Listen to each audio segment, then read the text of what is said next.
Idul Adha adalah hari raya umat muslim yang jatuh pada tanggal 10 Dzulhijjah penanggal Hijriah.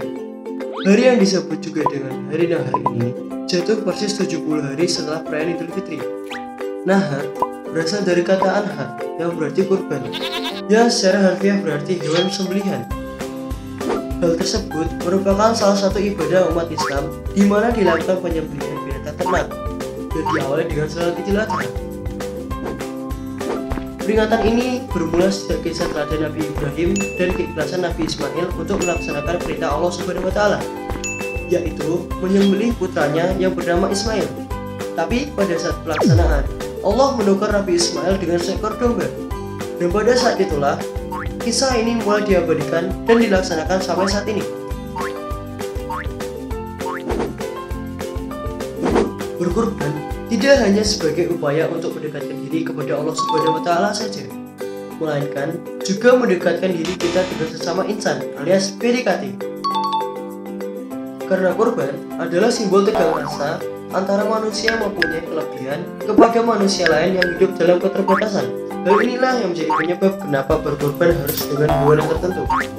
Seperti pertanyaan oleh Allah ini, syarat hewan kurban adalah domba, kambing, dan sapi. Mengapa dan kenapa? Mengapa tidak diajarkan ayam misalnya, agar umatnya dan yang terbatas bisa ikutan berkurban? Jawabannya yang sangat mudah, karena ini bukan tes seleksi bersama masuk perguruan tinggi negeri. Berkurban merupakan perintah Allah Subhanahu wa Ta'ala kepada umat yang berlebihan untuk mengingat kepada umat lain yang hidup dalam keterbatasan.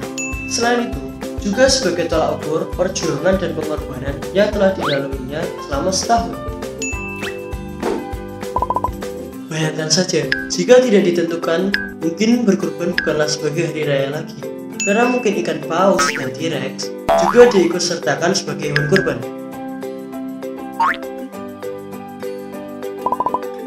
Pada zaman dahulu, hewan ternak seperti kambing dan sapi, bahkan unta yang hanya di bagian timur tengah, merupakan alat ukur kekayaan seseorang yang akhirnya kebiasaan ini terwariskan hingga saat ini. Pembagian daging hewan kurban dibagi menjadi 3, sepertiga untuk yang berkurban, sepertiga untuk kerabat, dan sepertiga lagi untuk yang membutuhkan, bukan yang pura-pura membutuhkan. Mayoritas ulama dari kalangan sahabat menyatakan bahwa hukum kurban adalah sunnah muakkadah. Namun untuk kamu yang berkelebihan, iya kamu bisa merayakan dengan cara lain seperti berhaji sepanjang Idul Adha. Tapi kalau belum mampu ya berarti ya bukan kamu.